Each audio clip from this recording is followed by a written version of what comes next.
जोहार जय बाणा दे जोहार जोहार।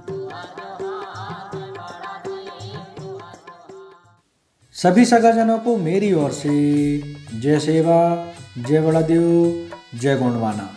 तो साथियों, जैसा कि आप सभी जानते हैं कि कुछ दिन के पश्चात महाशिवरात्रि है, जिसे हमारी गोंडी में शंभु नरका पंडुम कहा जाता है। आखिर यह पंडुम क्यों मनाया जाता है, कैसे इसकी शुरुआत हुई, आज हम इस वीडियो में जानेंगे।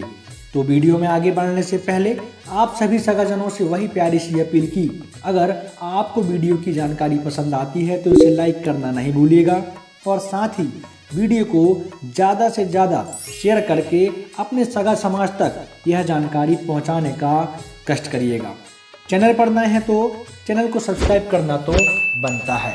तो साथियों, जैसा कि आप सभी जानते हैं कि शंभु शेख कौन थे। अगर नहीं जानते हैं तो उनकी संपूर्ण जानकारी के लिए मैंने उनके बारे में वीडियो ऑलरेडी बनाया हुआ है। आप आई बटन पर जाकर वह वीडियो देख सकते हैं। हम इस वीडियो में शंभु नरका पर्व के बारे में जानेंगे, पर सबसे पहले तो यह जान लेते हैं कि यहाँ के महान इतिहासकारों को यह बात पता थी कि इस धरा को आर्यवर्त कहा जाता था। उन महान इतिहासकारों को यह भी पता था कि इस धरा को जम्बूद्वीप के नाम से जाना जाता था। पर आश्चर्य की बात तो यह है कि वे महान इतिहासकार यह बात कैसे भूल गए कि आर्यों के आगमन से पूर्व यानी नवपाषाण काल में यहाँ बहुत ही विकसित सभ्यता थी, जिसकी अपनी एक अलग पहचान थी और जिसे कोयामुरी द्वीप के नाम से जाना जाता था। कोया अर्थात माँ के गर्भ से उत्पन्न, और हम उसी कोयामुरी द्वीप के संतान हैं। खैर, वो इतिहासकारों की बात हुई। तो सगाजनों, उसी कोयामुरी द्वीप में आर्यों के आगमन के पूर्व एक महान राजा हुआ करते थे, जिनका नाम था कुलीतरा, और वो कोयामुरी द्वीप के गण प्रमुख थे और उनके शासन का सत्ता केंद्र सतपुड़ा पर्वत श्रृंखला पर स्थित पैंकमिड़ी वर्तमान का पचमढ़ी था। राजा कुलीतरा की एक संतान हुई जिसका नाम कोसोडुम रखा गया। कोसोडुम ने अपनी विद्वता, योगबल, शक्ति और तपोबल से शंभु शेख की उपाधि प्राप्त की और इस पंचखंड धरती के राजा बने। पंचखंड या गंडोद्वीप पर उन्होंने राज किया। इन्हें शंभु माधव नाम से भी जाना जाता था, जिसका अर्थ 5 द्वीपों का स्वामी होता है। इसी शंभु माधव नाम को तोड़ मरोड़ कर शंभु महादेव के रूप में लोगों तक पहुंचाया गया। कोयामुरी द्वीप में कुल 88 शंभु हुए, जिन्होंने हजारों वर्षों तक शासन किया और कोया पुनैमी व्यवस्था चलाई।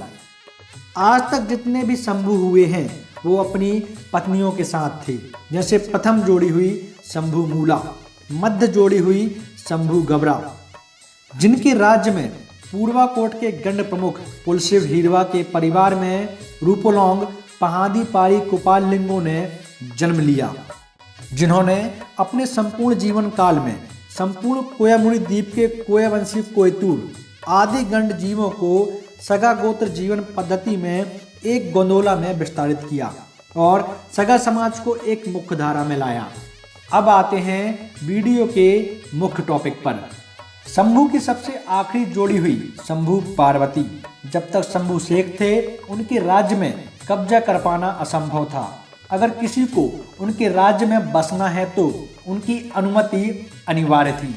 इस कारण आर्य लोग बहुत ही चिंतित थे और इसके लिए उन्होंने एक कूटनीति का सहारा लिया।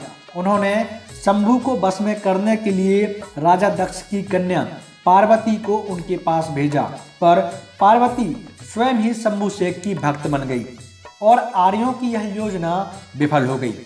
फिर आर्यों ने शंभु और उनकी सेना को धोखे से जहर देकर मारने की योजना बनाई, जिसमें आर्यों ने शंभु से सुलह करने का फैसला किया और एक सुलह प्रीति भोज का आयोजन किया गया।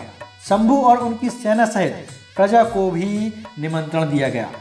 संधि अनुसार माघ की पूर्णिमा की दूधिया चांदनी रात में एक विशाल मैदान में शंभु शेख और उनकी सेना कोयालिंगों, मुठवाओं, महान भूमिकाओं और प्रजा के साथ भोजन के लिए पहुंचे और संधि यह हुई कि आर्यों के द्वारा किसी भी तरह की अशांति नहीं फैलाई जाएगी, ना ही उनके द्वारा प्रकृति को किसी भी तरह से नष्ट किया जाएगा। उसके बाद सभी प्रीति भोज के लिए बैठे। सभी को भोजन परोसा गया, लेकिन शंभु जो कि अंतर्यामी ठहरे, उन्हें उनके षड्यंत्र की बू आ गई।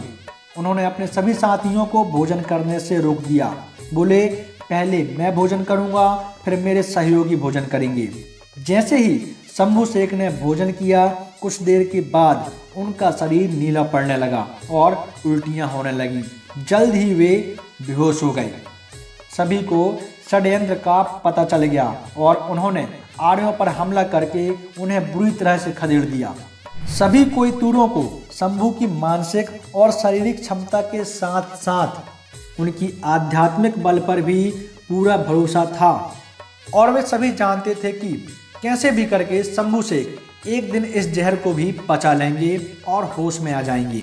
उन्होंने भी अपनी ओर से सारे प्रयास किए और उन्हें जगाने की कोशिश करते रहे।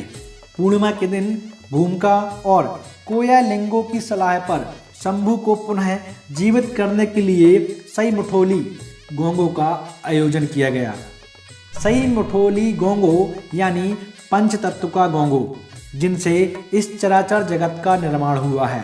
शंभु को नया जीवन देने के लिए पूर्णिमा के दिन से ही लिंगो ने अपने 5 मुठवाओं के साथ मुठोली गोंगो या फड़ापेन गोंगो किया, जो पूर्णिमा की अमावस्या के 2 दिन पहले तक चला।